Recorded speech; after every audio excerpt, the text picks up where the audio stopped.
Alors que ce soir, les Bleus affrontent la Suède à Marseille, je pense que l'ambiance au Vélodrome avec Gignac titulaire va être à la hauteur.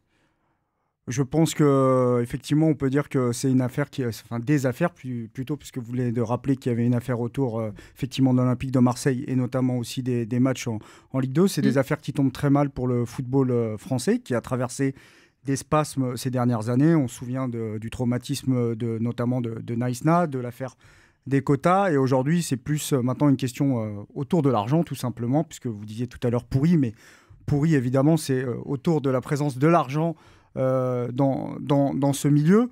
Maintenant, ce qu'on peut dire, c'est que voilà, c'est un peu la face émergée de l'iceberg, parce que tout ça, bien évidemment, est quelque chose qui existe depuis la nuit des temps, en quelque sorte, dans le football. Vous dites rien de nouveau pour les rétrocommissions occultes, par Non. exemple, lors des transferts des joueurs, ça existe, ça arrive tout le temps? Ça existe. Le seul truc, c'est que c'est comme vous parliez de statistiques ethniques, de préjugés, de discrimination, ça existe, mais il faut le prouver. C'est ça. Voilà, c'est tout.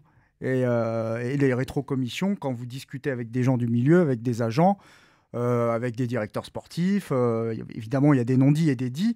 Et il y a tellement d'argent, en fait, si vous voulez, qu'il y a tellement de monde qui essaie de se greffer pour avoir sa part, forcément que pour réussir certaines opérations, certains transferts, ils sont obligés parfois de rétrocéder. C'est comme un système où vous avez des joueurs et il y a des macros autour. Voilà, d'accord, voilà, tout simplement. Vous dites les choses clairement. Je pense qu'on n'est pas là pour faire de la langue de bois. Non, c'est très bien. Sinon, je peux vous faire des belles phrases. Non, mais c'est bien. Ça veut dire que ça existe. Je sais faire aussi. Qu'on est en train d'ouvrir la boîte de Pandore et que là, les policiers et les enquêteurs se penchent sur un système qui...